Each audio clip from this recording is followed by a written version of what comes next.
Assalamualaikum warahmatullahi wabarakatuh. Alhamdulillah, pertama sekali kita bersyukur kerana pada hari ini Unais Media Work dapat bersama-sama dengan Ustaz Ibnu Rijal, penulis buku Alfus Sanatin. Jadi kita sembang-sembang secara santai dengan Ustaz, tanya berkenaan dengan buku dan juga apakah perancangan Ustaz selepas ini, insyaAllah. Jadi soalan yang pertama lah Ustaz, kita sembang-sembang santai lah. Orang yang membeli buku Alfus Sanatin ni, ada yang followers lama, dan ada juga followers baru. Yang baru-baru mengenali Ibnu Rijal itu melalui buku Alfus Sanatin. Untuk followers yang baru lah, yang baru mengenali Ustaz Ibnu Rijal, apa cerita ataupun apa yang Ustaz boleh kisahkan kepada mereka ni tentang Empire? Empire adalah satu siri yang kita buat dekat Unais Media Work. Dulunya dia bersifat kelas. Kelas 2018 dah lama 18. Masa tu saya berisi rambut penuh. Dan masa tu adalah terbitnya idea itu adalah kerana sebenarnya sama macam Alfus Sanatin lah. Maksudnya saya fikir kita belum ada sejarah yang kita ceritakan secara lurus yang merangkumi semua. So, kita naik satu sampan, lepas tu kita cross politik, kita lalu ke pokok-pokok sosial, kita jalan ke pokok-pokok ekonomi, kita jalan ke pokok-pokok ulama mazhab, jihad, kita petik satu-satu atas satu perahu yang sama. Dulu kalau kita membaca karya-karya macam sumbangan sains, kita kenal lah Al-Farabi, Al-Kindi, Ibn Sina, Ibn Haytham, semua tu kan. Jadi kita tak tahu dia ni empire mana. Adakah dia ni duduk dalam makmal sains, tak terlibat dengan politik langsung kan. Bila kita membaca tentang Salahuddin Al-Ayyubi, kita pernah jumpa lah juga nama-nama jihad yang lain macam Al-Fatih dan sebagainya. Mereka ni ialah kita kenal dengan jihad, kenal dengan tentera perang salib dan sebagainya. Mereka ni duduk dalam zaman pemerintah yang mana? Adakah dalam scene mereka tu scene perang saja kan? Bila kita mendengar kisah tentang Imam Syafi'i, Imam Ahmad, Imam Abu Hanifah, apa semua tu pun sama lah. Adakah dalam scene agama saja kan? Jadi sedangkan kita duduk dalam dunia yang satu. Sebab tu dalam ada satu lagu Ustaz, lagu Amok Hakikat, dia kata kalaulah ku dapat menyeru waktu dulu, ku hias semula ia untukmu. Lirik dia tak pernah nyanyi tuan. Dia kata kalau aku dapat seru waktu dulu, aku kutip dan aku akan hias semula untukmu. Ku pimpin tanganmu ke jalan indah syahdu. Dan aku akan pimpin tanganmu ke jalan ada kisah indah, ada kisah syahdu. Tidaklah kan seperti hari ini, dia kata kan. Dan kalau kita bawa semua tu, kita susun balik, tak adalah jadi macam hari ni. Tu lirik lagu Hakikat Amok. Hakikat ni kumpulan Mei dah kan. Lebih ni kumpulan Amok. Itu adalah Alfus Sanatin lah. Maksudnya saya nak petik zaman dulu, susun dan hias semula, agar kita terjemahkan dalam zaman sekarang bahawa sejarah kita itu satu. Bila kita membaca tentang Asy-Syafi'i, Imam Malik, dalam tuan-tuan membaca tentang Imam Malik, Imam Syafi'i, tuan-tuan akan kenal ada Khalifah Abu Ja'far Al-Mansur di Baghdad. So mereka ada link. Khalifah Abu Ja'far Al-Mansur, Khalifah yang kedua Abbasiyah, pernah minta Imam Malik untuk menulis kitab Muwatta'. Imam Malik tulis kitab Muwatta' siap dalam tahun 159 Hijrah, siap kitab Muwatta' itu. Tapi Abu Ja'far Al-Mansur tak sempat tengok. Dia meninggal 158 Hijrah. Apa link dia lagi? Bila kitab itu siap dia tulis, Muwatta' ni antara kitab hadis yang awal. Imam Syafi'i masa tu masih lagi muda, duduk di Mekah. Dia mengaji dengan Sufyan bin Uyainah, Muslim bin Khalid Az-Zanji. Dalam Alfus Sanatin saya cerita, buku tu siap 159 Hijrah. Asy-Syafi'i iaitu Muhammad bin Idris dekat Mekah ni, orang nak cerita kat dia ni. Hang dah pandai fiqh apa semua ni, why don't hang jam into hadis. So hang dengar cerita ada buku duduk tengah FYP sekarang ni, Muwatta' oleh Imam Malik dekat Madinah. So zaman tu memang ada orang yang ambil tugas kopi. Dan dia ada satu kopi tu di Mekah. So dia hafal hadis tu, kitab Muwatta'. Then 160 Hijrah dia pergi ke Madinah. Dengan orang kata apa, ada bekalan Muwatta' dalam dada dia. So dia berguru dengan Imam Malik sampai tahun 179. Maksudnya berapa tahun tak? 19 tahun. 160 sampai 179. 19 tahun. 179 Imam Malik wafat dan dia berhijrah ke Yaman dan sebagainya. Kemudian dia difitnah, dia balik mai, dia bertemu dengan Khalifah Ma'mun. Jadi dalam buku ni saya cerita, Abu Ja'far, lepas tu siapa sambung sampai Ma'mun. Maksudnya itu yang saya nak terjemahkan dalam Alfus Sanatin. Tapi itu Alfus Sanatin satulah. Unais X Unlimited. Jomlah join grup itu. Kalau tuan-tuan rasa macam tak mau dengar sekarang pun, tuan-tuan boleh dengar pada masa depan. Sebab ini adalah komitmen bayaran sekali seumur hidup. Tanpa iklan, tanpa tapih, tanpa lapik lah. untuk memberikan satu pendedahan dan perkongsian yang sangat eksklusif yang tidak dapat disaksikan di mana-mana channel dan diorang yang lain. Siri Empire 47 episod dan insya-Allah akan datang episod yang ke-48, siri kuliah konspirasi dan juga siri istimewa dokumentari konspirasi. Video ni memang tak boleh langsung diupload. Memang tak lepas. Ayo kita daftar sekarang. Saya mengharapkan para umpire Rien sekalian, jomlah. Lagi cepat anda masuk, lagi cepat anda dapat akses. Alfu Sanatin pertama, Alfu Sanatin yang kedua. Dengar cerita kata ada Alfu Sanatin 3. Alfu Sanatin 3, insya-Allah kalau panjang umur. Dah buat dah, cuma baru 40%. Dan dia adalah cerita tentang Palestin dan Yahudi lah. Dia macam ni. Alfu Sanatin 1, judul asal dia, bukan judul asal. Saya nak ambil semangat daripada penulisan ulama' dulu-dulu. Kitab Jawi, bahasa Melayu, tapi judul dia bahasa Arab. Jadi Alfu Sanatin ni, kenapa saya namakan Alfu Sanatin? Sebab saya nak namakan dia bahasa Arab. Jadi asal adalah untuk yang satu, Alfu Sanatin fi Tarikhil Muluki Wassalatin. Alfu Sanatin pada menceritakan sejarah raja-raja, kerajaan-kerajaan dan raja-raja. Yang kedua ialah Alfu Sanatin ma ba'dahu fi inhitatin wa nahdatin, iaitu Alfu Sanatin selepas itu pada menceritakan tentang kejatuhan dan kebangkitan Islam. Alfu Sanatin 3 insya-Allah akan menceritakan tentang Alfu Sanatin fi akhbaril Yahudi wal Palestin, iaitu kisah Alfu Sanatin pada menceritakan kabar tentang Yahudi dan Palestin. Konsep yang sama, timeline, tapi saya terlalu awal kot nak cerita. Sebab tahun depan insya-Allah release lah, tapi tak tahu lagi. Sekarang baru 40%. Saya tengok kat Karang Craft. Kalau depa gaduh dengan saya apa-apa, saya tak mahu kan. Tukar Karang Craft. Tukar brand. Kan. Tapi kalau jodoh masih panjang dengan depa, saya buat lah. Mungkin kekalkan dengan Alfu Sanatin lah kan. Tapi ia adalah kisah yang lalu, iaitu tentang Yahudi. Saya susun daripada awal sejarah dia itu. Saya petik daripada Nabi Ibrahim lagi. Even though Nabi Ibrahim bukannya Yahudi pun. Okay, cuma kenapa ada sebab lah. Ada. Okay, melahirkan. Jurai tu sampailah. Saya nak stop di mana saya tak tahu lagi. Sebab sekarang ni baru 40%. Saya berhenti sekarang ni pada bab keempat kot, pada bab pemisahan di antara Kristian dan Yahudi. Saya tak tahu lagi saya nak pergi ke orang mana. Sekarang ni saya tengah ambil masa untuk isu dari sini Zat. Sekarang ni saya tengah berperang dengan masa, sebab Alfu Sanatin 2 baru keluar. So saya kena start untuk promote. Even kalau tuan-tuan tengok dekat Unais, dekat Ibn Riyah pun tak banyak footage tentang Alfu Sanatin 2. Alfu Sanatin 1 banyak. Tapi permintaannya masih ada. Jadi saya kena berperang untuk, bukan berperang, bermujahadah untuk promote kedua-duanya. Jadi dalam keadaan itu saya perlukan live, saya perlukan konten, dan nak masa untuk menulis tu yang diganggu sikit. Tapi saya cuba disiplinkan diri, tengoklah, sebab saya ada 2 manuskrip ni eksklusif bagi tahu. Satu lagi manuskrip ni saya plan dengan seorang sahabat lah, apa nama ni, sebut nama dah, Hafizul Faiz, dengan kerjasama Mat lah. Tapi itu baru dalam perancangan. Manuskrip tu dah ada. Perancangan ni dah lama dah Ustaz. Saya ingat dah 2 tahun aku. Lama dah duduk sembang dengan Mat semua tu kan. Mat Lufi. Mat Lufi. Sebab Ustaz sebut Mat nanti pakai Mat mana? Mat Sabu. Sebab jadi tiga-tiga ni sebaya. Ingat nak keluar satu buku yang bersifat jiwa. Sebab saya starting dengan benda tu. Saya bertanya tentang Tuhan, siapa Allah di hatimu, kembali bertuhan, lah tahzan terasing. Semua tu adalah kisah-kisah, buku-buku yang bersifat healing. Tu 2014 tu. Nah, kita dah healing dulu dah. Jadi mungkin nak mengimbau kenangan tu balik, tapi penulisan yang ni adalah bersifat gaya-gaya Buya Hamka. Memang penulisan itu saya main elemen klasik. Jangan tuan-tuan sangka dia ni sejarah nak tulis, healing nak tulis. Tak, saya memang bermula dengan healing. Sejarah ni baru-baru bila masuk umur 28, 29 baru saya nak menulis. Tapi bukan sejarah sangat. Kalau tak kenal saya lama, saya bukan sejarah sangat. Saya more to pemikiran critical. Cuma kita nak main benda tu tak lain, kita kena pakai asas sejarah. Dengan sejarah kita membina kita punya jati kita. Sebab tu kalau ibu ayah, kawan-kawan membaca Alfu Sanatin 2, banyak saya mengkritikan sosial, kritikan diri, cerminan kan.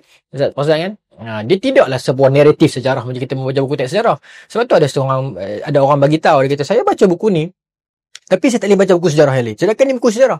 Saya kata ini bukan buku sejarah. Yalah, kalau kita nak namakan dia buku sejarah lah. Tapi saya menamakan dia sebagai satu buku curahan, luahan, apa pandangan saya. Cuma saya susun ikut timeline, menyebabkan dia jadi macam sejarah. Yalah, kalau kita nak jenamakan dia atas sejarah pun boleh lah. Ada orang dia jenamakan atas buku agama. Saya boleh katakan macam buku luahan lah. Cuma saya bukanlah seorang profesor diraja. Kalau saya buat luahan saja, orang akan baca. Jadi saya petik daripada sejarah dan touch daripada situ. Misalnya macam saya ceritakan, kita sembang sana. Misalnya saya ceritakan tentang Muhammad Ali Pasha dalam Al-Fusun 1902. Muhammad Ali Pasha, bila mana dia membantu Uthmaniyah untuk membebaskan ataupun memenangkan Mesir dalam perang dengan Perancis, dan dia dapat Mesir. Kemudian apa dia buat? Lepas tu dia dibantu Uthmaniyah untuk lawan dengan Wahabi.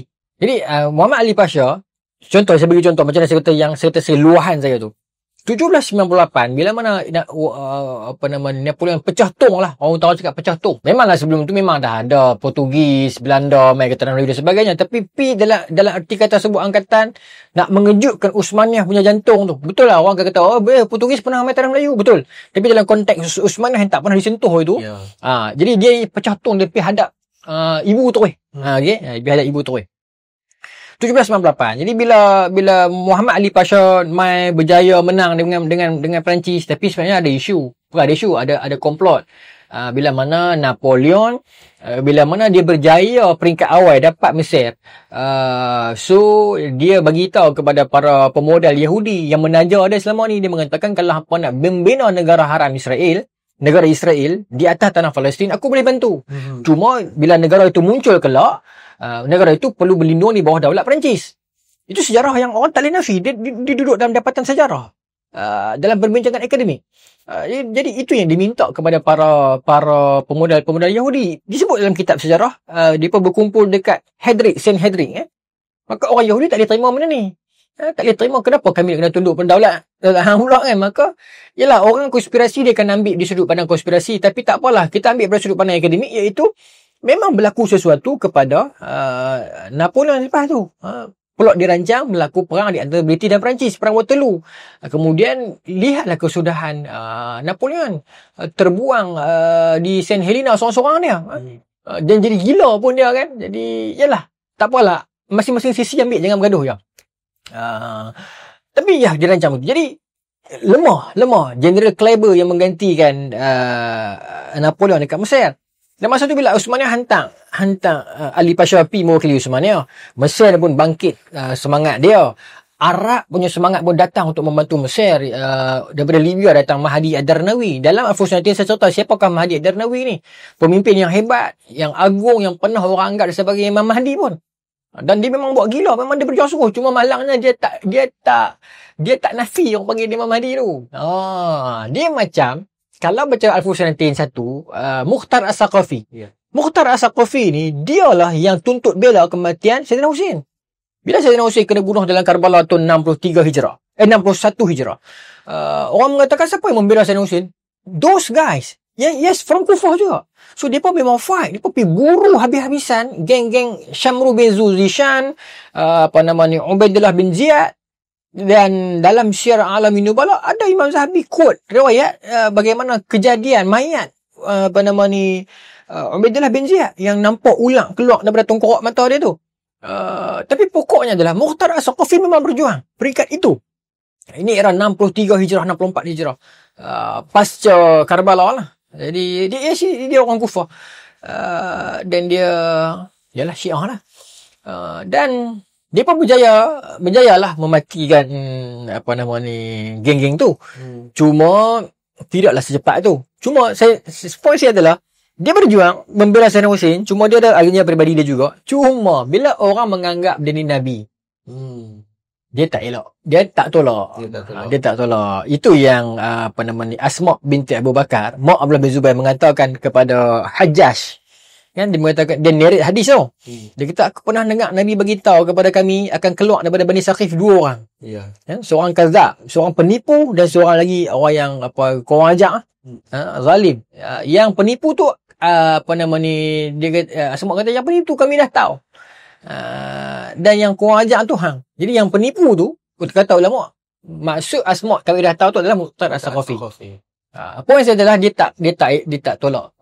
Dia tak nafi lah. Tak nafi. Dan itu kritikan yang saya bagi dalam masyarakat sekarang. Kadang-kadang bila kita mengkultuskan seseorang guru dan sebagainya, dia tak salah, dia baik. Cuma bila orang puji dia berlebihan, dia tak nafi. Dia tak nafi, dia tak halang. Walaupun nampak tak? Jadi kita bukan anti dan sebagainya. Cuma kita nak beritahu, kadang-kadang fitnah, pujian berlebihan ni pun bahaya. Ya.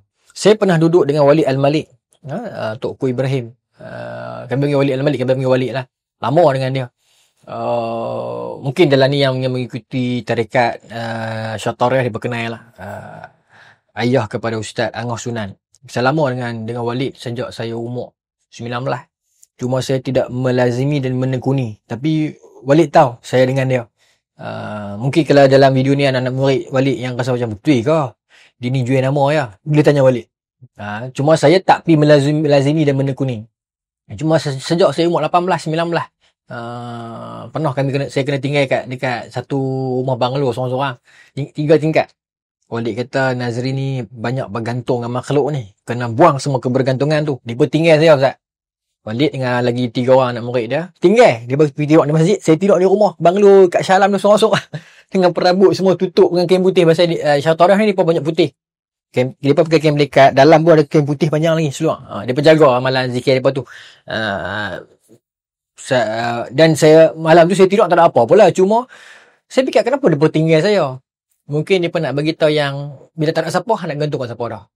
Jadi malam tu saya berzikir je lah sampai pagi. Tu umur 18, 19. Kemudian masa tu Walid pernah kata dia nampak saya ni more tu sejarah. Masa tu saya tak ada tulis buku lagi kot. Ingat tak ada apa lagi lah. Masa tu saya baru ikut Dr. Nazmi Desa. Dr. Nazmi Desa ni anak murid Walid lah. Ada murid dalam bidang sufi ni lah kan. Dr. Nazmi Desa ni pakar bahasa Arab kat Malaysia. Saya mengajar dekat APG Tawau. Saya ikut Dr. Nazmi pasal saya kerja dekat sekolah dia dulu masa selepas SPM. Tak apalah, cerita dia apa Nabi pasal Walid tadi tu lah. Walid pernah cerita kat anak saya dengan ada 2-3 orang abang. Dia kata banyak guru-guru yang diuji, yang tak diuji oleh kritikan, kutukan, tetapi dia tewas dengan pujian dan sanjungan yang berlebihan. Masa tu saya tak faham. Yalah umur baru 19 macam tu kan. Bila lama-lama saya menekuni dunia ni, saya nampak benda tu dia semakin takut. Pengkultusan itu dia berbeza. Menghormati ulama, hak nak menghormati hak kita. Hak nak tepih hak mereka. Saya bukan nak mengajak orang agar jangan hormat ulama. Kita teruskan dengan cara kita melazimi guru-guru kita, menghormati mereka. Bahkan kita bila kita jumpa ulama, tak usah kata ulama lah, ustaz-ustaz kita pun kita hormat. Saya ustaz sekolah rendah pun saya masih cium tangan. Itu hak kita sebagai murid, kita memang kena hormat. Tapi hak guru sebagai orang besar, orang alim, dia mungkin ada pertimbangan dia untuk menguji dia aku pada takat yang mana. Baru ni Syekh Mustafa Buramai Robina. Saya pergi di Pajak Song. Saya ingat masa nak salam tu Ustaz Khairul Fitri pesan, kata Syekh pesan jangan cium tangan. Padahal itu selayaknya cium tangan tu kan. Tapi tak apalah, bukan saya tak bagi cium tangan. Cium lah. Kalau Syekh, kalau mana-mana untuk guru, cium. Saya cium je. Kalau arwah Pak Sumi, kita cium tangan, cium pipi semua. Kalau saya jumpa dengan orang alim, memang kita cium lah. Syekh Tayyib, semua tu kan. Cuma kalau dia tak bagi, kita tak cium lah. Tapi dia benar ni Ustaz, dia bukan pasal cium tangan. Dia bukan cium tangan. Hormat lah, hormat. Anak murid hormat. Untuk guru, dia jaga itu. Dia jaga itu. Ustaz faham maksud saya? Faham. Jadi itu yang saya cuba sampaikan tadi. Jauhnya saya lari daripada tadi. Tapi Ustaz faham tak? Daripada Napoleon tu. Okey. Kenapa saya masuk ke Alfus 92 tu adalah kritikal pemikiran, luahan, curahan. Kerana contohnya macam contoh tentang Muhammad Ali Pasha. Kan selepas dia dapat Mesir, apa dia buat antara debat? Dalam Alfus 92 saya cerita, dia dapat Mesir, dia nak jadikan Mesir ni negara peribadi dia. Walaupun dia mengasaskan pemerintahan Kedif, tapi dia punya own monarki lah, anak cucu dia juga lepas tu kan. Okey, poin saya tadi yang saya nak kata kritikan sosial tu, saya kata buku Alfus 92 ni lemah macam saya kata tadi dah, kritikan perbahasan krisis. Tetapi based on sejarah. Bila Ali Pasha datang, dia nak memodernkan Mesir. Dia melihat apa yang menjadi halangannya adalah apa? Kerana yang pertamanya Imam Malik. Imam Malik punya sakit baki lama-lama. So, dia dah hapuskan dalam makan malam siapa tu. Okay, dan benda itu ada dalam Al-Fusul 1 pun. Itu ialah Abbasiyah. Abu Abbas Al-Safah. Dia hapuskan golongan Umayyah. Jika tuan-tuan baca Abu Abbas Al-Fusul 1, tuan-tuan akan dapat cerita itu. Dan Al-Fusul 2 akan dapat cerita ini pula. Sejarah berulang. Plot yang sama. Sama macam Al-Fusul 1 dapat cerita Sayyidina Osman bakar Quran. Al-Fusul 2 dapat cerita Khalifah Sulaiman Hamid kedua bakar Quran. Jadi nampak ada sejarah bagaimana berulang. Baik. Jadi Ali Pasha apa dia buat? Dia nampak golongan agamawan ini berpotensi untuk menjatuhkan dia nanti. Sebab masa tu Mesir orientasi kepada agama itu kuat. Masih lagi kuat sebab Mesir ini memegang kiblat agama ini pada kurun ke-10 Hijrah. Nanti Ustaz bagi yang dalam buku Al-Fusul ni ada timeline ikut kotak tu kan. Hijaz pernah pegang. Iraq pernah pegang, Naisabur pernah pegang, Yaman pada satu ketika, dan pada era hujung-hujung itu Syam, kemudian ke Mesir, dan pada zaman pra-modern ada di India, pada zaman Shah Reza, pada zaman Shah Waliullah Dahlawi dan sebagainya. Kita akan pergi terus lagi. Cuma saya dah kata, Ali Pasha bila dia melihat begitu, maka dia perlu hapuskan pengaruh golongan ini. Jadi apa dia buat? Golongan ini masing-masing ada sekolah. Okay? Jadi dia tak boleh pergi tutup sekolah tu macam tu. So dia mesti akan kena dia orang luar. So apa dia buat? Dia buat satu sistem. Okay, kerajaan nak check and balance, nak sembang imbang. Kami tak mau halang sekolah. Sekolah bagus, tapi you kena ada lesen, you kena ada CF, you kena ada apa. Dia pandai dia main kat situ. You punya filing mana? You punya audit mana? You punya surat wakaf mana? Okay, you dah kutip duit ke orang mana? You punya permit. So dia main kat situ, Ustaz. Bila dia main kat situ, banyaklah sekolah yang tak lepas. Kerana apa? Kerana kebanyakan ulama tradisional ini, mereka ini memilih cara yang tasammuh. Alah, akhirat yang main cakap akad sudahlah. Kutip-kutip risit apa, sistem apa, pelan kebakaran buat apa. Benda ni kalau mati pun syahid.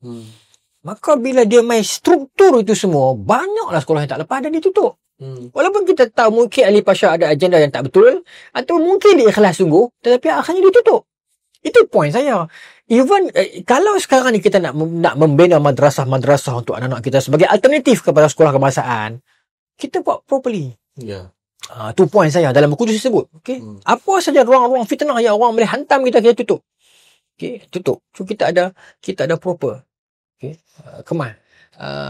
Jadi dalam buku Al-Fusul 2, dalam keadaan saya nak luahkan benda itu, pasal melihat kemunculan madrasah-madrasah macam Cendawan ini, saya juga nak bagi tahu, kita nak buat ikut susunan. Tapi masalah saya, Ustaz, bila saya sebut macam ni, saya pernah sebut dekat Unais, saya pernah sebut kat Sembang Santai Abang Jeb, pemilik madrasah ni marah kat saya. Kadang saya rasa macam, kenapa Ustaz nak marah kat saya? Bila saya sebut macam tu, madrasah yang baru takkan naik lah.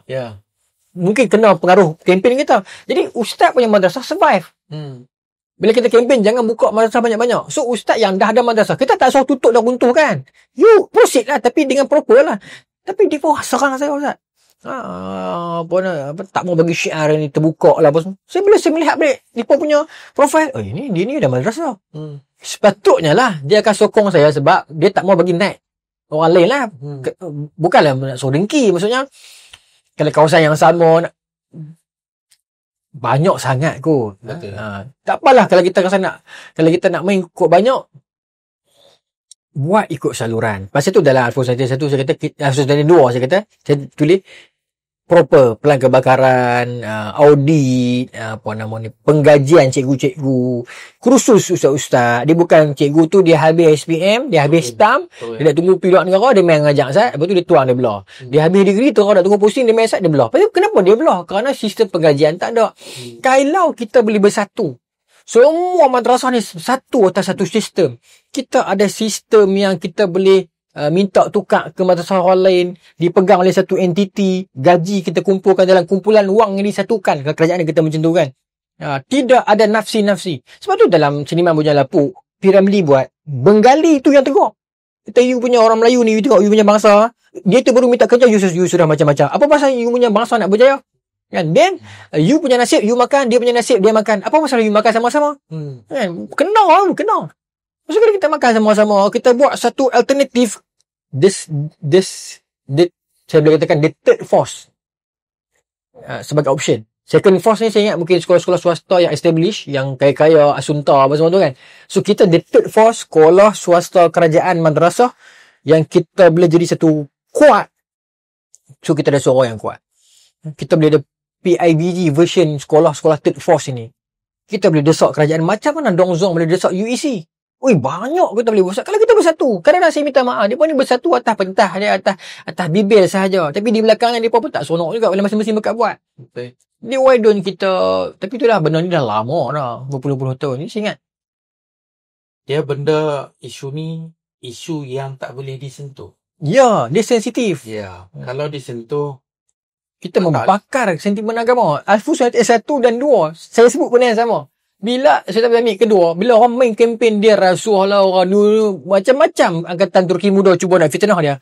Rakyat tak makan sangat. Bila once dia sentuh kata Sultan Abdul kedua bakar Quran, baru rakyat melompat. Sama macam Sayyidina Osman.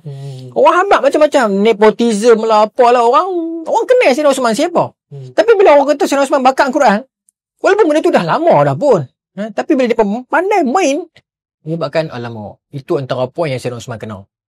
Jadi bila kita bakar sentimen agama ni, orang mudah terbeli. Masa tu dia, itulah saya pun dah terima harga yang mahal untuk benda tu lah. Sampai sekarang pun circle saya tak banyak pun. Salah berkenaan saya. Circle saya yang ni je lah. Circle yang boleh terima cara saya. Bukan saya kata saya sentiasa betul. Tapi why don't kita bergerak ke depan, kita menginstitusikan Islam ini sebagai sebuah institusi agama yang kita follow rules, guideline, tutup pintu fitnah, profesional. Kita nak beritahu kepada dunia yang Islam ini adalah rahmatan lil alamin. Nabi SAW, ketika mana Nabi nak hantar surat kepada pimpinan Rom, raja-raja Rom, maka para sahabat beritahu, para sahabat mengatakan para raja-raja Rom tidak akan menerima surat illa bil khatam, melainkan dengan cok. Ya. Kan? Ada hadis tu. Maka Nabi SAW mengatakan, macam mana cok? Para sahabat beritahu, maka dalam hadis sebutkan baru dia buat cok. Cincin Nabi tu dibuat dan Nabi cok. Bermaksud, kalau Nabi langgar saja arahan, bila sahabat kata, ya Rasulullah, raja-raja Rom ni tak terima surat, melainkan dengan khatam, dengan cok. Maka Nabi boleh kata, cok apa? Aku Rasulullah kot. Allah punya kuasa, Allah akan jadikan surat tu dibaca juga. Kan? Yalah, boleh jadi jugalah macam Nabi Sulaiman punya kisah. Tapi Rasulullah SAW nak ajak kita sebagai umat Nabi, if ada rules yang kita boleh ikut dan dia tidak against syariat, tidak against agama, why don't we follow saja untuk kesejahteraan? Agar pada masa depan orang tidak mengatakan Muhammad menggunakan mukjizat dia untuk menghantar surat ke raja-raja Rom. Jadi sebab tu saya mengatakan dalam urusan agama ni, kita jagalah benda tu. Dan dalam Al-Furqan 2 banyak saya sebut sentuh benda tu tentang kerenah birokrat,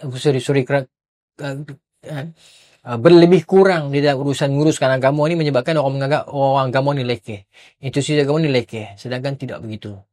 Bahkan parti berorientasikan agama pun orang menganggap macam second class punya parti. Sedangkan mereka memiliki teknokrat, memiliki orang alim, orang pandai.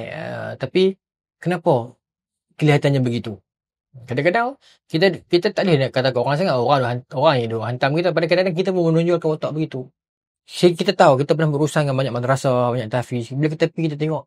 Sebab saya kaunselor kat sekolah. Ramai mak pak yang hantar anak-anak mereka. Sebab kami SABK, sekolah agama bentuk kerajaan. Kami sekolah kerajaan. Banyak mak pak yang main hantar anak-anak mereka. Bila mereka dah 3-4 tahun dekat tahfiz yang kecil-kecilan, yang rumah kedai, yang rumah sewa ni, main hantar ke SABK bila dah form 5 dah. So saya sembang dengan mak yang banyak. Saya bukan cerita ni, bukan hearsay. Saya sungguh premier daripada mak pak kata. Tak lihat Ustaz.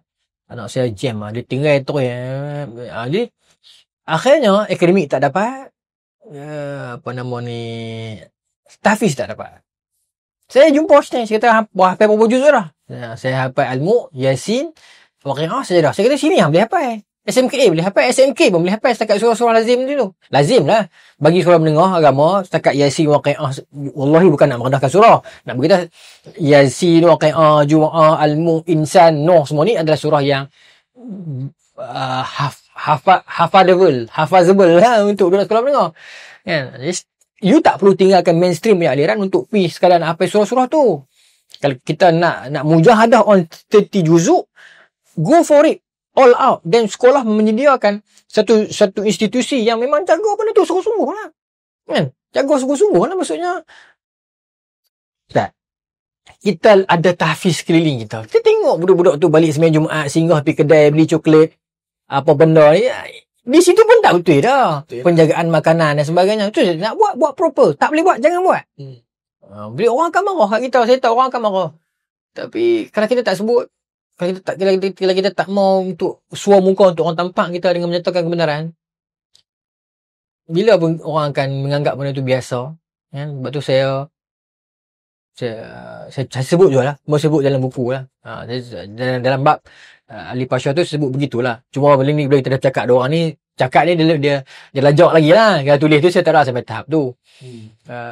Dan sebab tu Ustaz, ini pun dalam konten Al-Furqan 2 juga. Tentang menginstitusikan keagamaan ini, in order for golongan agama dilihat profesional. SMKA dalam Al-Furqan 2 saya tentang penubuhan SMKA. Orang bertanya tentang bagaimana Malaysia, tanah Melayu dulunya ulama yang hebat. Dalam Al-Furqan 2 saya ceritakan tentang bagaimana saya susun senarai ulama Nusantara. Kelebihan Al-Furqan 2, tuan-tuan akan jumpa 2 buah timeline tokoh. Okay, yang spesifik timeline tokoh, iaitu tokoh ulama moden dunia. Yang daripada saya ingat berapa, daripada Syekh Mustafa Sibai sampai Dr. Ishaq Qaradawi, sampai kepada Syekh Mat Taib, sampai kepada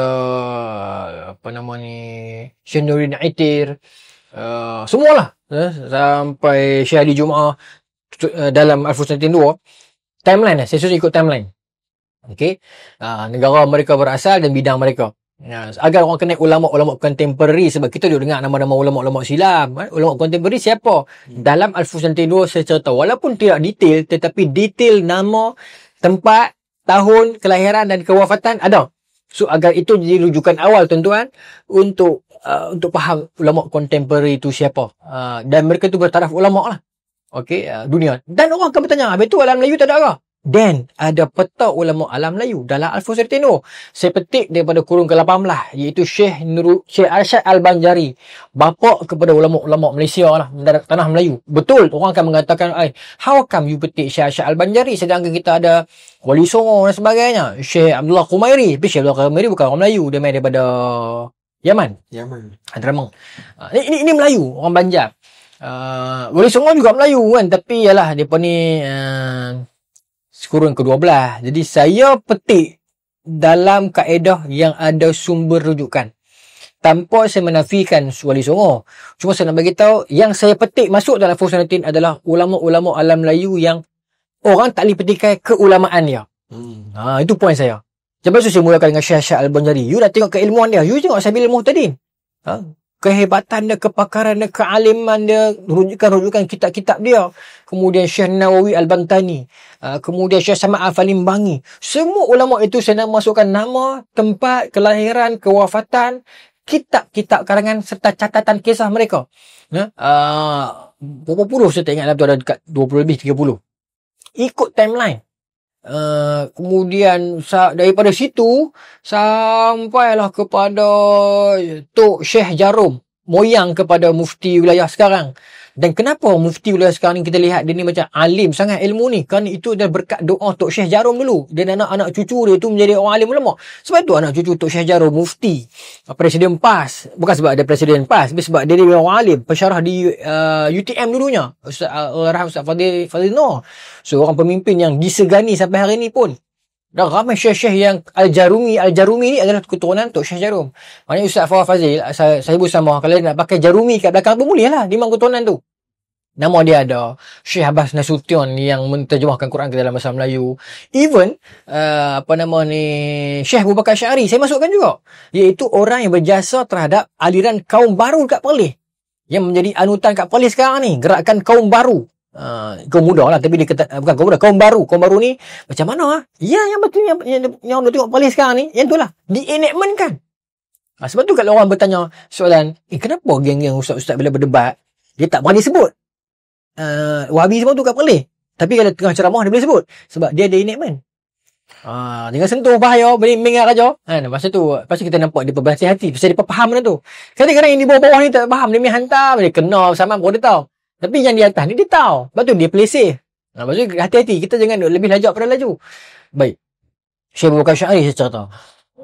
Kemudian, ini cerita pasal Wahabi kan? Tak.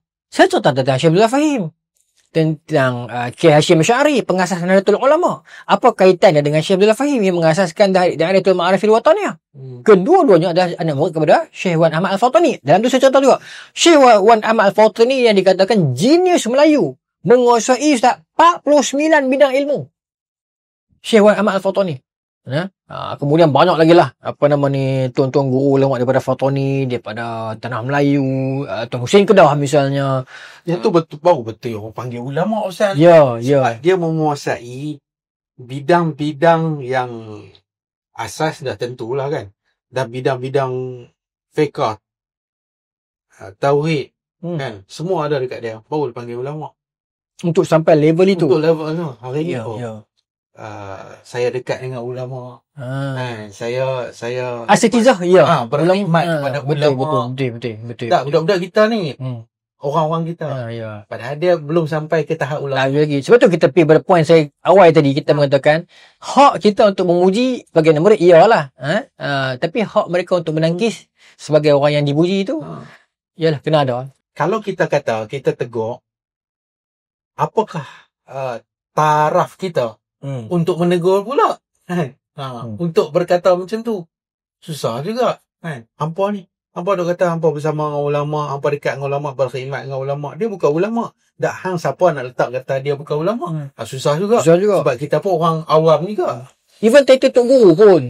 Tok Guru ni saya teringin kepada salah seorang daripada bidang pondok yang sejati dia terkedepan untuk dia pergi apa Ustaz yang orang kata untuk nak daftarkan dia apa? Orang panggil apa? Apa ni? Copyright. Bukan copyright. Bukan trademark. Lebih kurang macam tu. Betul lah. Dia dah orang patent kan nama Tok Guru. So kalau orang lain bermudah-mudahan pakai Tok Guru, dia boleh kena. So tapi saya tak boleh lebih pasal saya bukan daripada pondok. Walaupun saya ramailah rapat Tok Guru pondok, tapi saya bukan anak murid pondok. Saya nak pergi tak kena lah. Yang betul-betul daripada asal usul pondok. Yes. Dan purely pondok. Saya eager sangat saya nak pergi, nak patentkan nama tu. Biar siapa nak pakai kena jumpa saya dulu. Tapi saya tak boleh pasal saya bukan pondok. Cuma kalau saya nak satu orang anak murid pondok sudah, bukan Tok Guru pondok, anak murid pondok ya. Dia pergi, dia patentkan nama itu agar siapa nak pakai lepas tu kena menghadap board of Tok Guru pondok yang the real pondok. Baru boleh dianugerahkan. Ya. Dan pondok yang mengajak kitab pondok. Kitab pondok Ya, dia bukan mengajak buku terjemahan Melayu. Satu dua buku-buku terbitan komersial, bukan. Dia kena pakai kitab pondok betul. Kitab kuning lah. Dia ada 4 tahap dia tu nak pelepas. Saya pun bukan anak murid pondok, tapi kita tahulah dia kena start dengan di bidang nahwu, kena ada matan jurumiyah, kemudian alfiah bin Malik, kemudian matan qaridah bariyah, semua tu kita tahu, tapi kita tidaklah menzalimi melazimi. Cuma saya nak bagi tahu itu ialah silibus dia agar orang, sebab orang lihat kita lekeh dan kuman. Pasal hari ni bila orang buka, jom pergi pondok aku. Tengok kata ni bukan pondok. Ni madrasah. Ini bukan pondok, ni tahfiz. Jom balik pondok. Ni bukan pondok. Bukan saya nak meremehkan dan melecehkan, tapi jangan buat macam tu. Ya kena bezakan. Sebab antum akan membunuh pondok itu sendiri dengan perangai macam tu, dengan sikap yang macam tu. Bermudah-mudahan dalam memondokkan institusi yang bukan pondok. Pondok ada institusi dia, ada khazanah dia, ada keilmuan dia, ada wira dia, dan ada kisah jatuh bangun dia. Dia bukan kisah, dia bukan tentang Tok Guru mai buka lot tanah siapa nak beli, jadilah madrasah, jadi pondok. Tidak, dia Tok Guru yang ada rumah dia. Anak murid mai buat pondok jadi sebelah, buat pondok di sebelah, buat pondok di sebelah, besar. Orang kaya mai bagilah sikit, barulah dia membesar. Dia macam tu. Tapi yalah, nak menghormati zaman, mungkin zaman sekarang tak begitu. Tapi at least syllabus dia. Kalau kita betul-betul nak buat pondok, you pastikan you memang betul-betul jaluran pondok. Okay? Dan tenaga pengajar juga berada pondok dan ikut pondok. Saya tak boleh kata pasal saya bukan pondok. Saya tak boleh kata, tapi saya nak mewakili mereka ni untuk kata. Kalau tidak, akhirnya Ustaz, minta maaf. Hari ni orang tak boleh beza. Saya tengok kat TikTok, saya susah hati. Kawan-kawan kita yang orang awam. Saya pun awam juga. Tapi awam lah. Sebenarnya awam yang tersangat awam mengatakan, baru ni pergi balik pondok Ustaz tu. Saya kata, pondok mana? Sebut nama lah. Saya kata, bukan pondok. Pondok tu. Disebutlah pondok moden ke pondok apa. Saya kata, dah, pondok bukan macam ni bang. Kita bawa pergi pondok. Penanti misalnya. Pondok Baba Daudin. Pondok Bang Ulu. Pondok-pondok di Pendang misalnya apa. Yang memang pondok. Purely pondok. Kitab pondok. Oh, ni baru pondok. Pondok. Yang lain dia bukan pondok. Dia madrasah. Ataupun dia sekolah agama. Ataupun dia tahfiz. Ataupun dakwah center. Ikut dia lah. Sistem ni masih terpakai dan ada di Patani. Patani masih kuat. Patani masih kuat. You tak boleh simply pakai Baba kalau you bukan Baba. Ya. Hari ni saya ingat semua. Saya tak nafi lah. Kadang-kadang kita dengan kawan-kawan kita melawak. Saya bila saya jumpa ustaz-ustaz kawan-kawan, saya panggil tuan guru apa abang. Itu biasa. Kita menghormati dia. Tapi tak perlulah sampai lekat dekat poster nama tu. Kan? Jadi, saya faham. Kadang masyarakat dia nak memuliakan. Cuma bila kita memuliakan seseorang itu lebih pada kadar dia, kita sedang merendahkan dia sebenarnya. Ya. Kita kena tahu. Sebenarnya kita bukan mau membantu dia. Kita akan merendahkan dia. Let's say, dia bukan sampai level itu. Bila kita angkat dia selevel sampai tahap itulah. Apa nama ni, Fadilatul Syekh ke apa, adalah bukan. Walaupun niat kita baik, tapi kesan, beban, nama yang dia tanggung tu kesian kat dia. One day orang akan kata, takkan apa punya Syekh Tarani saja. Sedangkan dia bukan Syekh. Dia bukan ulama, dia bukan tok guru, dia ustaz. Jadi, kalau dia ustaz, okey lagi. Setengah ni dia bukan ustaz pun. Lagi masalah. Yang tu yang jadi problemnya. Tapi kita bukan kata nak halang syiar, tidak. Even ustaz, saya lagi setuju kalau sekolah Itulah. madrasah macam Saya duk nafi banyak kali lah. Saya bukan ustaz duk panggil saya ustaz. Macam ni lah. Sebab kita dah terbiasa cakap macam tu. Sebab saya kenal Ustaz Anas ni dengan kuliah. Dia banyak kuliah. Lagi banyak pada saya. Itu lain macam. Sebab waktu tu, bila saya dengar balik kuliah ustaz, saya jadi tak kuliah terus. Ustaz faham tak? Asalnya ustaz panggil saya ustaz. Saya tengok kuliah-kuliah ustaz. Tak boleh pergi. Saya turun bawah terus. Turun, stop, duduk bawah terus. Tapi macam mana saya nak cakap? Saya pun sama. Cuma saya lawan dengan cara kalau apa mempertikaikan dalam bab itu, so aku terjun lah. So saya terjun dalam bidang hadis tu. Saya ambil cabaran lah. Walaupun masih ingat masa tu dekan saya ceritakan, dekan kata ambil risiko lah sebab you bukan degree agama. Tapi saya cakap, saya dah bahasa Arab, saya UAA, tak apalah. Dia tak apalah, dia kata Ustaz ambil risiko lah untuk sama master hadis ni sebab berat untuk orang agama pun berat. Bahkan awak ni degree bukan agama. Tak apalah, saya tanggung. Masa tu saya doa, ya Allah, kalau betul ni bagilah kolong. Tapi bila saya dah dapat master tu dulu, tak ada rasa apa pun sebenarnya. Lagi seronok jadi orang awam. Lagi seronok memikul gelaran cikgu. Sebab tu masa saya podcast dengan John Bear, bila John tanya seni sebenarnya apa, saya kata dia orang seni. Kan? Sebab saya nak dikenali begitu sebenarnya. Cuma bila orang dah panggil tu, saya tak ada nak halang lah. Kan? Cuma saya problem, bila saya jumpa dengan orang yang tak kenal, orang tu hampir kenal. Itu masalah. Banyak kan dia tak? Saya pergi makan kau, saya bilang kan, Abang ni ustaz lah? Yang tu saya tak nak jawab. Saya nak kata, saya ustaz lah? Saya tak terkeluar di mulut. Saya banyak kali saya jam bila saya berhadapan dengan puak ni macam tu. Abang ni ustaz lah? Saya macam, dok. Abang ni yang dia buka phone tunjuk. Ni ni saya. Ustaz. Oh, muhung. Saya bukan muhung. Saya tak boleh nak kata anak ustaz, tak boleh. Kalau tak, abang yang tulis buku tu, saya mengaku, saya tulis. Abang dalam ML tu, boleh. Abang ustaz. Saya cukup tak boleh jawab soalan tu. Bukan kerana kita merendahkan ustaz, kerana kita mengangkat ustaz tu tinggi. Yang sepatutnya, yang selayaknya sahaja dipanggil ustaz. Apatah lagi gelaran-gelaran yang lebih tinggi daripada tu lah. Okay, bila orang dia bahasakan nama dia ustaz, kita rasa macam, confidentnya. Even saya ingat syekh-syekh yang kat Malaysia ni pun bahasa diri dia saya ya. Betul. Dia tak bahasa nama. Saya. Kan. Apalah. Dia macam. Apa nama. Sebab dengan ustaz tu panggil kat saya ustaz. Orang lain jumpa saya pun panggil saya ustaz. Tapi Ustaz Anas ni, Abang Anas. Dia memang aliran tu. Dia memang aliran agama, habis sekolah lagi. Deserve lah. Tapi dia macam ni lah. Kita mai pada mana pun, tapi kalau kita tak menekuni, Yalah. melazimi, lama-lama dia akan hilang juga ilmu tu. Tapi saya lebih suka kepada saya duduk di belakang tabir, buat video untuk orang lain dapat manfaat. Rasa saya ustaz video lah. Ustaz yang nak Pendakwah video, pendakwah. pendakwah multimedia. Ya, macam tu lah lebih baik kan. Sebab apa? Kadang-kadang bercakap ni, ada hari kita boleh bercakap straight.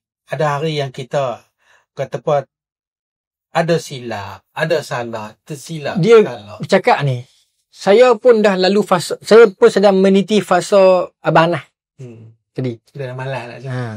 Fasa yang bukan malah, takut, Ya. risau. Dan saya pernah cakap, kita bersama orang mbak ni, sebenarnya katakan satu nanti saya tak mau kuliah dah. Bukan kerana saya ni rasa macam nak putus asa bidang dakwah. Saya nak beralih kepada penulisan. Fully fokus story, bukan nak berhenti dakwah. So bercakap ni dah ramai bercakap, menulis tak ramai lagi menulis.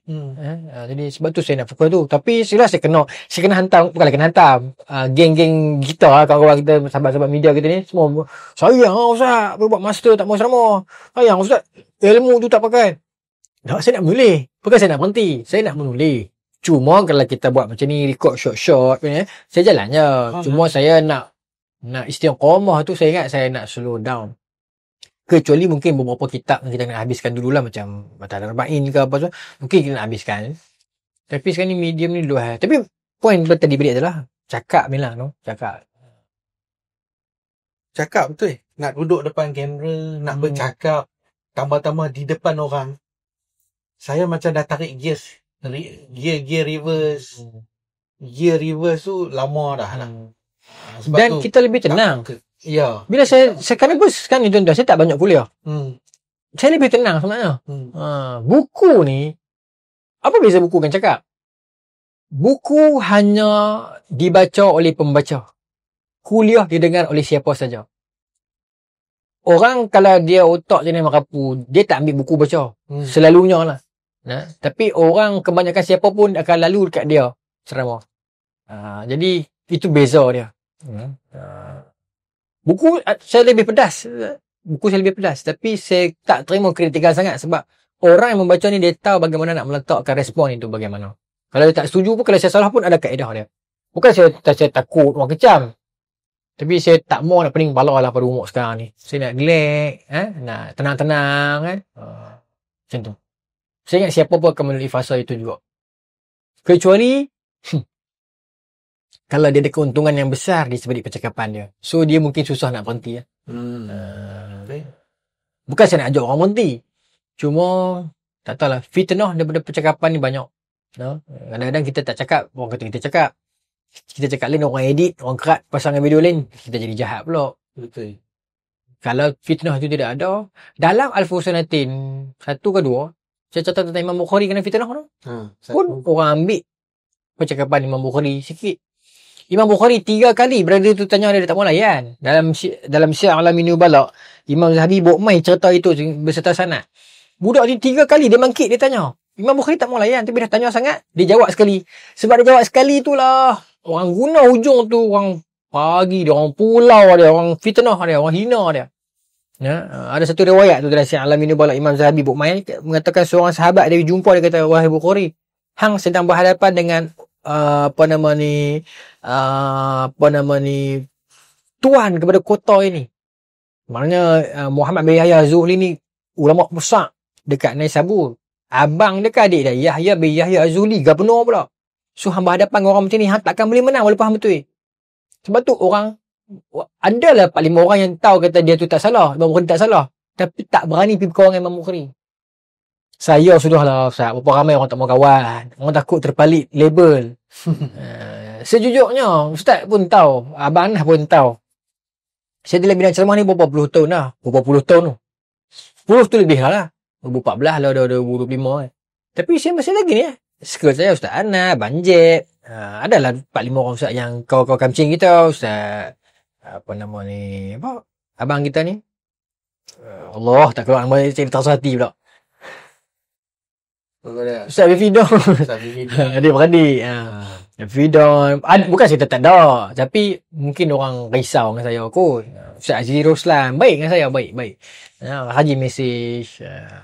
Ustaz Syafi juga Haji tegur. Kan? Adalah. Bukan saya kata. Saya tak kata mereka jahat. Mungkin kita tak kenalan dengan lebih rapat. Tapi bila saya duduk dalam kelompok Asatizah Hamam ni, saya rasa kecil sangat. Saya rasa, bukan saya nak orang kenal. Tapi kadang-kadang saya rasa macam, hampa takut kat aku ke? Kan macam mana? Takut, bukan takut kat saya. Bukan takut sebab saya pandai. Takut sebab saya kan Wahabi. Saat-saat saya jadi Syiah. Saat-saat saya jadi liberal. Tadi kita stop kat mana? Allahumma salli ala Muhammad. Pengarang Bahrul Mazi. Syekh Idris Al-Marbawi. Itu ulama besar, sumbangan jasa yang sangat banyak. Bahrul Mazi, beberapa banyak surau dan masjid dan orang yang mengambil keberkatan dan manfaat daripada dia. Kamus Al-Marbawi, sikit punya power. Sampai hari ini pun tidak ada kamus di alam Melayu yang boleh challenge kehebatan kamus Al-Marbawi. Dan Syekh Idris Al-Marbawi tak bagi yang cucu dia ambil royalty tau. Dan nama dia saya masukkan dalam tu lah. Tapi berapa ramai orang kena Syekh Idris Al-Marbawi. Jadi kita kena angkat tokoh-tokoh begitu. Kemudian maksudnya khazanah dia itu Kamus Al-Marbawi ditumpang pakai bukan sekadar oleh orang Malaysia, orang Nusantara sampai sekarang pun. Jadi ini tokoh yang figure yang kita kena angkat. Kemudian dalam senarai nama ulama tu kan. Jadi apa lagi macam Syekh Isa Fadani dan sebagainya kan yang jadi musnid dunia. Tok guru kepada Syekh Abdul Fattah Burudah, alim besar ulama hadis di Malaysia dia. Syekh Abdul Fattah Burudah ni tok guru kepada Dr. Mustafa Bura, Syekh Mustafa Bura yang main baru ni, dan ramai tok guru yang alim, Syekh Muhammad Dr. Syekh Muhammad Al-Awwamah, semua tu anak murid kepada Syekh Abdul Fattah Burudah. Baikkan tokoh sebesar itu yang juga guru kepada Syekh Nuruddin Aitir, yang guru kepada Dr. Omar, ni ke sanad dia lah. Tok guru dia salah seorang ialah Syekh Melayu.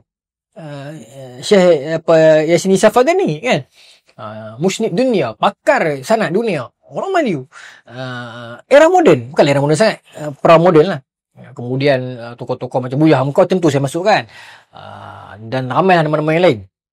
Okey, jika begitu Nusantara hebat dengan ulamanya, kenapa pada sekitar 1920-an sehingga 1970-an 80-an lah, 70-an lah, agama macam longgang dekat Malaysia? Gamak P.Ramlee orang tak pakai tudung.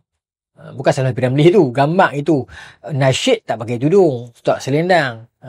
Apa nama ni, ustazah pun tak pakai tudung. Itu biasa. Orang minum arak itu biasa. Nama ekor itu biasa. Tapi dia pun tak jahat, dia pun semayang. Bukan semua orang semayang pun. Agama jadi longgang pada era 1920-an sampai 1970-an. Ini khusus di Malaysia lah. Kenapa jadi begitu? Mak saya kata, arwah tok saya kata, nak cari orang pakai tudung susah dalam kampung dulu. Kalau ada pun bini-bini tu imam, itu pun tak selendang lah. Kan? Alah boh. Dulu artis dengan tudung ni jauh sekali lah. Orang bercakap agama ni tak ada. Tak ada, hampir tidak ada Ustaz. Pasal orang melihat depan mata mereka. Orang mengaji agama ni balik tak ke mana? Jual kapet, jual minyak wangi, jual tokwa. Tetapi pada satah tertentu dalam agama kita itu, dalam Malaysia ni, berkehasilkan diperbincang. Kenapa orang-orang mengaji pandai balik main jadi kaya jauh daripada agama? Orang mengaji akhirat, alim agama, balik main ke dunia, dia tak ada apa-apa. Jadi kita melahirkan satu sistem yang orang kaya jauh daripada agama, orang miskin yang kuat agama. Nampak tak? Jadi kita kena perbetulkan satah ini. Jadi sesuatu perlu dibuat. Maka kat mana kita nak menghasilkan orang yang ada karier besar pada masa depan tetapi ada asas agama? Maka terhasillah idea SMKA. Dalam Al-Furqan 1992 saya cerita. Idea siapa, pengasas dia siapa, pembentukan dia siapa. Ini adalah orang-orang yang berjasa besar. Maka SMKA dia punya konsep, dia melahirkan orang-orang yang pandai sains tetapi dia ada background agama. Maka SMKA, Al-Irsyad dan sebagainya banyaklah. Maka tokoh-tokoh itulah yang melahirkan doktor-doktor hari ini, saintis hari ini, lawyer hari ini yang boleh bercakap bidang agama. Kita ada doktor yang faham bahasa Arab, yang boleh syarah hadis pun secara umum lah, bukan secara detail. Kita ada engineer yang ada IR yang faham ayat Quran, yang boleh tajwid dengan lancar. Sekarang banyak Dan kita ada businessman yang dia ada asas agama yang kukuh. Jadi bila kita lihat balik sekarang ni, dampak dah Malaysia ni orang-orang kaya menjadi orang-orang cerdik. Orang kaya dan cerdik adalah orang agama. Maka apa kesan dia? Tengok masjid-masjid di bandar-bandar. Dah meriah. Wakaf-wakaf mula meriah. Dan kita lihat di beberapa KL tu, yang duk parking kereta sembahyang Zuhur ni masjid ni, Mercedes. Tapi kampung pula jadi sunyi. Hak naik Yamaha apa kok apa semua ni kan. Dia pula tak pergi sembahyang. Hak kaya tadi pula pergi sembahyang. Agama jadi nampak kemah. Tapi itu bukan ukuran dia. Okay? Cuma saya nak bagi tahu, satu segi kita dapat melihat alhamdulillah perkembangan itu ada. Cuma ujian takkan berhenti setakat tu. Dia akan mai esok, orang akan jadikan agama ni bersifat eksklusif. Kuliah untuk geng di rumah dia saja. Ustaz ni dia selebriti. Masjid nak panggil dia susah. You mai ceramah rumah dia penuh jadual dia macam mana pun dia boleh mai. Dia akan mai dan sekeliling dia cuma circle dia saja. Yang tu fitnah balik. Dia mai kot tu balik. Jadi ustaz pula nanti baik-baik dengan selebriti. Dia jadi macam tu balik. Bukan tak boleh baik. Tapi dia jangan meletakkan diri dia bawah pada tu. Saya bagi contoh Ustaz Azhar Idrus. Big Boss. Ustaz Azhar Idrus, dia tidak mendekati selebriti. Selebriti mendekati dia. Hang nak hamai kat aku. Hang bekas menteri pun, Syed Saddiq. Mai kat dia. Aku tak payah pergi kat hang. So, dia ada sirqah. Alim itu ada. Betul kita sebut betul. Itu yang mahal yang ada pada Ustaz Azhar. Even, filem Ustaz Mu Tunggu Aku Datang. Hang nak suruh aku berlakon, hang nak pakai nama aku takkan pergi set shooting hang. Hang buat mai set hang mai kat aku. Dia dah Ustaz tengok. Sampai pergi andai terpaksa pergi record dekat kuliah dia. Itu level dia. Bukan kita nak rasa kita kena berlagak, tapi ni, hang jangan ingat orang agama hang boleh beli. Hang ada duit, hang ada glamour, hang ada populariti, habis pun hang boleh panggil mai ceramah dalam rumah hang. Dia minta maaf Ustaz. Nampak tak? Dan akhirnya jadi fitnah balik pada kamu. Kita orang kuliah, kawan kita pengatur kuliah keliling, kita tahu semua nama, kita tahu semua cerita. Penuh 2 tahun, penuh setahun, penuh 3 tahun, tak boleh. Pasal apa? Tak boleh penuh. Padahal kita tahu seorang kecil, bagi orang tak ramai, tiba-tiba cuih di rumah artis tu, cuih di rumah datuk ni. Yang tu yang kita rasa jadi fitnah pada orang agama balik. Kita seronok perkembangan itu. Tapi bila perkembangan itu dia menarik crowd circle orang kaya untuk dikawani saja, yang tu saya tak seronok balik. Untuk hang pergi umrah dengan ustaz yang macam ni, package dia macam ni, ustaz yang macam tu, package dia macam tu. Ustaz tu lagi alim, tapi dia tidak ada nama, so dia lagi murah. Ustaz ni tak alim mana, tapi dia terkenal, dia lagi mahal.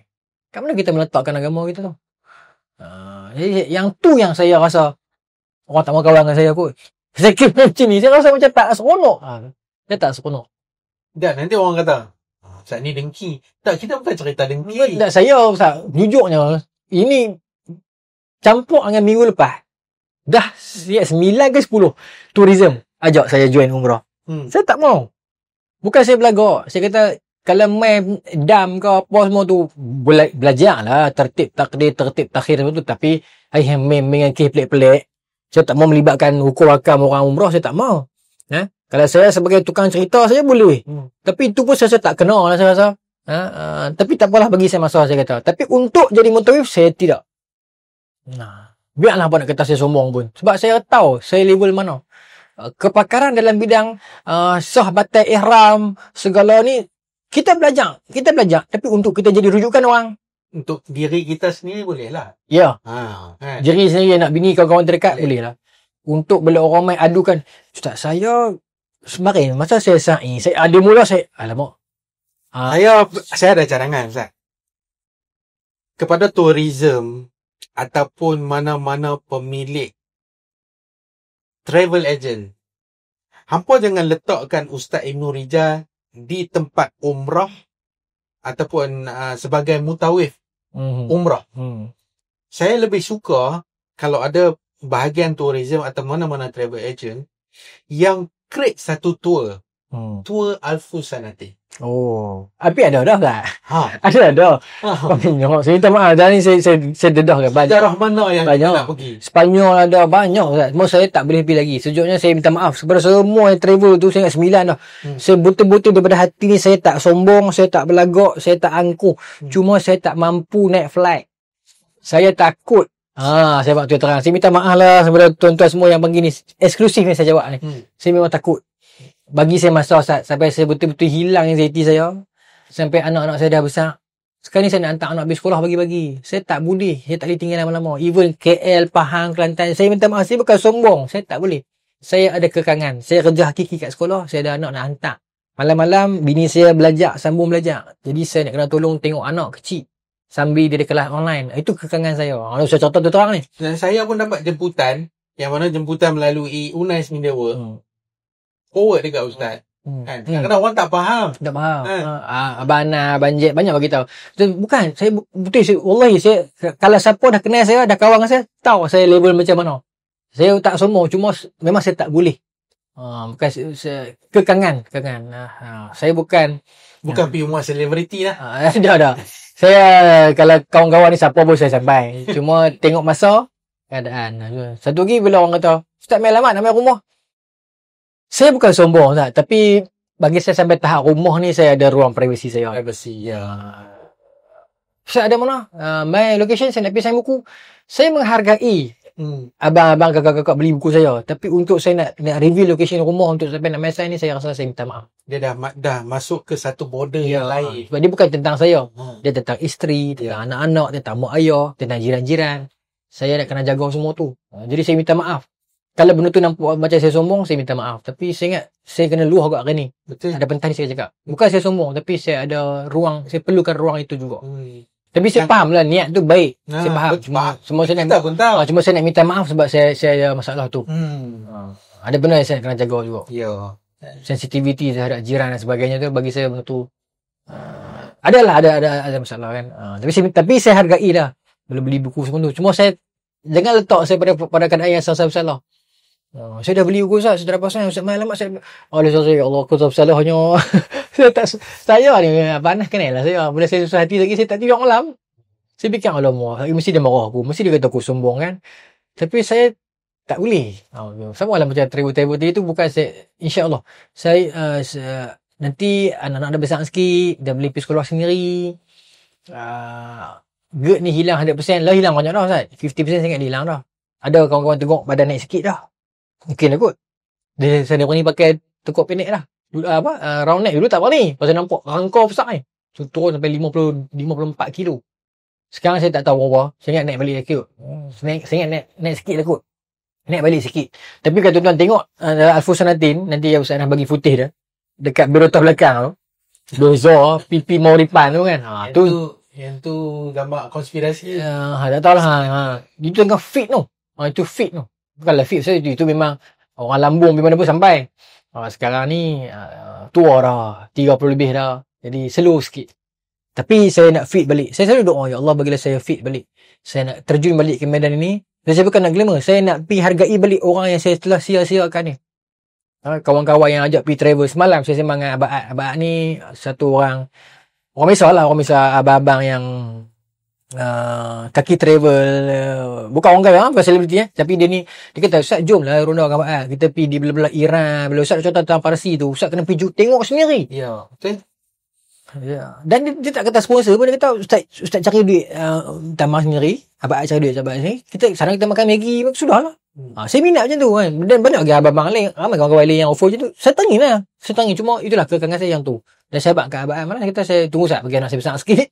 Saya punya berani sikit naik flight. Bukan masalah flight tu, masalah saya memang tak boleh jalan jauh. Abang Nah tahu. Dia pernah travel dengan saya PKL je pun. Bila saya sampai, saya akan duduk sandak dulu, termenung Ustaz, bagi angin hilang belah. Barulah rasa, barulah bila-bila. Abang Nah, Abang Jet, Khalil, Zam, Uti, ni semua kawan-kawan saya yang rajin ikut saya. Dia pun tahu lah PN saya. Lepas tu saya bila orang ajak saya, jom Ustaz kita kembara sama-sama. Bukan kita semua. Saya nanti yang buat kata saya ngada-ngada. Kawan-kawan circle ni, Hak circle ni pula bukan circle warak ni, semua circle kaki mampu ni. Circle saya ni tuan-tuan, so jangan salah faham. Circle ni bukan semua circle warak. Circle saya semua circle mampu lah. Saya selesa macam tu. Jadi podcast pula dah tu. Jadi peribadi pula. Dia cerita pasal ni. Konten. Jadi SMKA tu ada sumbangan dia kepada masyarakat. Kenapa kita jadi hilang agama sedangkan tadi agama jadi banyak? Kerana krisis pemikiran pada pasca Osmanah jatuh. Dan sebelumnya lagi lah. Pada era Osmanah terumang-ambing dan dia jatuh. Sebab tu fasa tu meluru pemikiran masuk. Pada fasa awal ada gerakan Wahabi yang merasakan perlu untuk kembali kepada Quran Sunnah dan sahaja yang lain semua bid'ah. Okay. Ada gerakan Deobandi di India yang berbalik dari Quran dan Sunnah tetapi kaedah dia lebih lembut. Kita menyantuni, kita tak label terus, kita tak pergi angkat senjata pergi serang macam Wahabi buat. Syekh Waliullah Dahlawi dan Muhammad bin Abdul Wahab tahun yang sama mereka lahir. Sebab tu dalam Al-Furqan 2 saya buat depa selang-seli. Habis cerita tentang Syekh Muhammad bin Abdul Wahab, saya cerita tentang Syekh Waliullah Dahlawi. Dan hari ni orang Melayu, orang Malaysia tak faham. Dia cuma faham Wahabi dia bandi satu. Sebab tu Allah Rahman tu Aziz pernah kena label Wahabi. Dan orang tak faham. Kaum muda pun jadi satu juga. Sedangkan kaum muda adalah Jamaluddin Al-Afghani. Kaum muda adalah gerakan progresif. Cuba untuk memecah tembok-tembok pemikiran. Wahabi gerakan konservatif. Yang jangan buka, tutup, lain bid'ah. Itu hakikatnya. Ustaz nampak dah hari ni jadi macam mana? Hari ni kaum muda dan Wahabi itu satu. Dan saya pun beranggapan begitu dulu. Yang mengangkat kepada idea jangan taksub satu mazhab ialah kaum muda. Sebab dia nak bergerak laju ke depan. Wahabi tutup pintu. Mereka mazhab Hambali. Dia pun konservatif. Jadi sebab tu Wahabi tidak mengiktiraf gerakan Al-Afghani. Bagi mereka Al-Afghani, Rashid Ridha apa semua ni, Muhammad Abduh ni adalah Neo Mu'tazilah. Wahabi tak suka kat mereka. Jadi dia tiga penjuru. Dia bukan tradisional lawan Wahabi saja ataupun kaum muda. Sebab tu dia tidak sesimpel itu. Al-Furqan 2. Kenapa Al-Furqan 2? Yang pertama, kerana dia adalah sambungan kepada Al-Furqan 1. Sejarah era Islam klasik itu, apakah cerita sambungan dia dalam Al-Furqan 2? Kenapa Al-Furqan 2? Kerana apa? Saya melihat kepada hampir tidak ada penulisan serius di dalam dunia kita hari ini yang menulis dalam satu naskah tentang jatuh bangun sejarah Islam versi moden. Kita mengenal Al-Ghazali tanpa kita mengenal Al-Qaradawi. Kita mengenal Sultan Umar bin Abdul Aziz tanpa kita mengenal Sultan Abdul Hamid kedua. Dan begitulah skripnya. Betapa umat Islam hari ini melihat sejarah mereka hanyalah sejarah yang 1000 tahun dulu. Sedangkan sejarah ratusan tahun itu juga ada kisah dan rencahnya. Bagaimana cerita Palestin, Israel, Syria, Wahabi, Syiah, Lebanon, Iraq, Saddam Hussein, Perang Arab Israel, Mossad, segala apa yang tercetus dalam era-era itu termuat dalam Al-Furqan 2. Bahkan kali ini lebih panjang sempadan dia sampai ke India, sampai ke Nusantara, masuk segala foto ni, cerita tentang Indonesia dan segala-galanya saya muatkan dalam Al-Furqan 2. Kisah krisis umat Islam, sejarah Islam moden boleh dapatkan dekat link yang disediakan di bawah.